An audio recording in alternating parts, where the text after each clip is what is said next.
မင်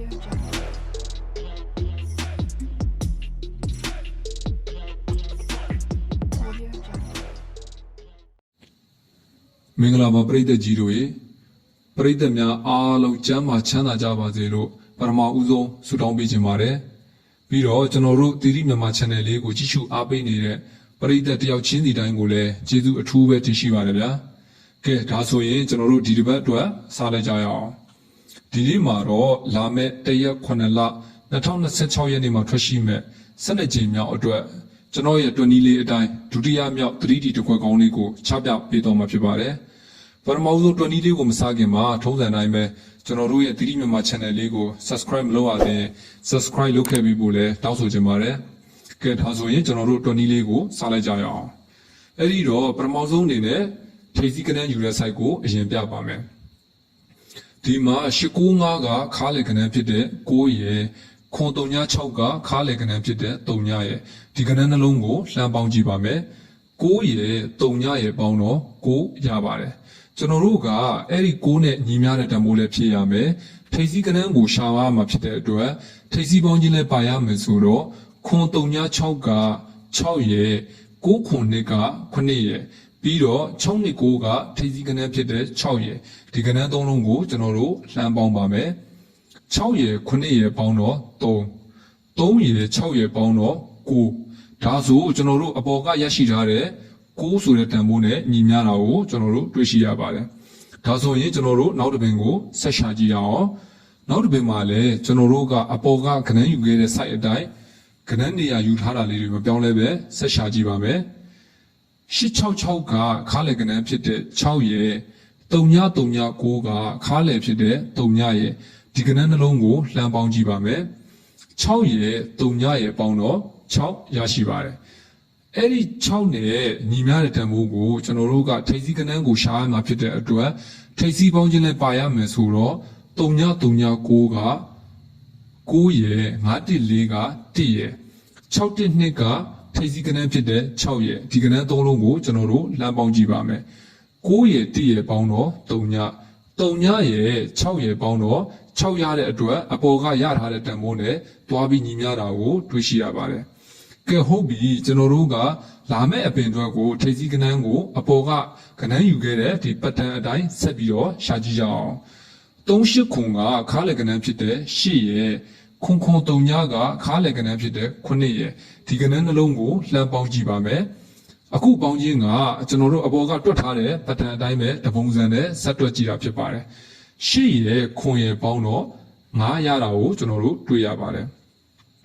အဲ့ဒီ9တဲ့ညီမျှတဲ့တန်ဖိုးလေးဖြစ်ရမယ်ကျွန်တော်တို့ကထိပ်စီးကနန်းကိုရှာရမှာဖြစ်တဲ့အတွက်ထိပ်စီးပေါင်းခြင်းလည်းပါရမယ်ဆိုတော့ခွန်3ညက3ညရယ်184က8ရယ်အခုလာမဲ့ထိပ်စီးကနန်းရယ်ဒီကနန်းသုံးလုံးကိုလှမ်းပေါင်းကြည့်ပါမယ်3ညရယ်8ရယ်ပေါင်းတော့8အဲ့ဒီ8ရယ်အခုလာမဲ့ထိပ်စီးကနန်းပေါင်းခြင်းရယ်က9ရမှာဖြစ်တဲ့အတွက်8ရယ်ခွန်ရယ်ပေါင်းမှာ9ရမှာဆိုတော့လာမယ့်12ကြိမ်မြောက်အတွက်ထိပ်စီးကနန်းကိုကျွန်တော်တို့9ရရှိပါတယ်ကျွန်တော်တို့ကထိပ်စီးကနန်းရပြီဆိုတော့ခါးလေကနန်းကိုကျွန်တော်တို့ဆက်ရှာကြည့်ပါမယ်ခါးလေကနန်းရှာဆိုင်မှာဆိုရင်လည်း895ကထိပ်စီးကနန်းဖြစ်တဲ့8ရယ်ခွန်336ကခါးလေကနန်းဖြစ်တဲ့3ညရယ်ဒီကနန်းနှလုံးကိုလှမ်းပေါင်းပါမယ်8ရယ်3ညရယ်ပေါင်းတော့8ရရှိမှာဖြစ်ပါတယ်အခုတခါကျွန်တော်တို့ကအဲ့ဒီ8နဲ့ညီမျှတဲ့တန်ဖိုးလေးဖြစ်ရမယ်ခါးလေကနန်းကိုရှာမှာဖြစ်တဲ့အတွက်ခါပေါင်းခြင်းလည်းပါရမယ်ဆိုတော့895က9ရယ်9ခွန်2ကခါးလေကနန်းဖြစ်တဲ့9ရယ်629ကခါးလေကနန်းဖြစ်တဲ့2ရယ်ဒီကနန်းသုံးလုံးကိုလှမ်းပေါင်းပါမယ်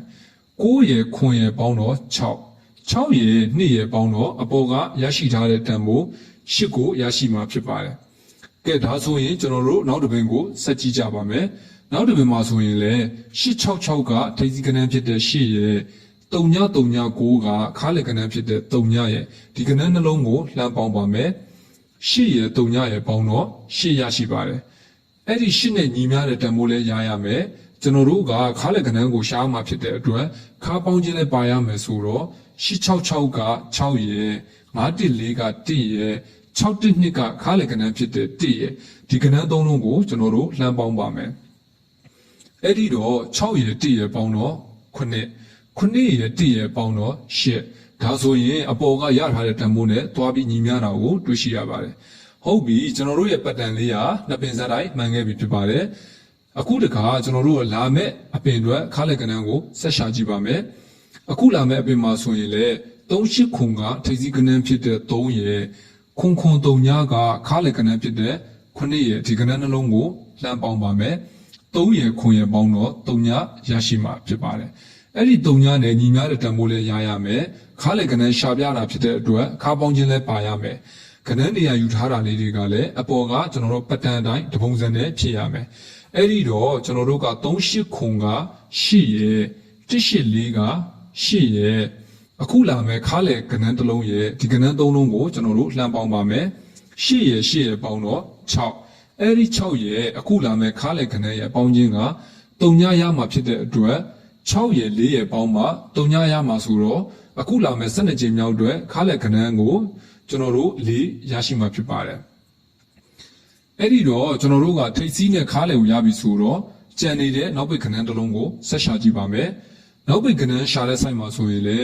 252ကနောက်ပိတ်ကနန်းဖြစ်တဲ့2ရဲ့895ကခါလေကနန်းဖြစ်တဲ့9ရဲ့ဒီကနန်းနှလုံးကိုလှမ်းပေါင်းပါမယ်2ရဲ့9ရဲ့ပေါင်းတော့1ရရှိပါတယ်ဟုတ်ပြီအဲ့ဒီ1နဲ့ညီမျှတဲ့တန်ဖိုးလေးရရမယ်အခုတခါနောက်ပိတ်ကနန်းကိုရှားမှာဖြစ်တဲ့အတွက်နောက်ပေါင်းခြင်းလည်းပါရမယ်ဆိုတော့895က9ရဲ့9ခုနှစ်က9ရဲ့6နှစ်9ကနောက်ပိတ်ကနန်းဖြစ်တဲ့9ရဲ့ဒီကနန်း3လုံးကိုလှမ်းပေါင်းပါမယ်9ရဲ့9ရဲ့ပေါင်းတော့2ရဲ့9ရဲ့ပေါင်းတော့လည်းအပေါ်ကရထားတဲ့တန်ဖိုး1ကိုရရှိမှာဖြစ်ပါတယ်ဒါဆိုကျွန်တော်တို့နောက်တစ်ပင်ကိုဆက်သွားကြည့်ပါမယ်နောက်တစ်ပင်မှာဆိုရင်လည်းကျွန်တော်တို့ကကနန်းနေရာယူထားတာလေးတွေမပြောင်းလဲဘဲနဲ့ဆက်ရှာကြည့်ပါမယ်963ကနောက်ပိတ်ကနန်းဖြစ်တဲ့3ရဲ့866ကခါလေကနန်းဖြစ်တဲ့6ရဲ့ဒီကနန်းနှလုံးကိုလှမ်းပေါင်းကြည့်ပါမယ်3ရဲ့6ရဲ့ပေါင်းတော့9ရရှိပါတယ်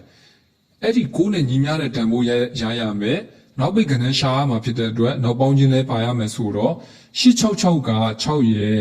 914က1ရဲ့612ကနောက်ပိတ်ကနန်းဖြစ်တဲ့2ရဲ့ဒီကနန်း3လုံးကိုလှမ်းပေါင်းကြည့်ပါမယ်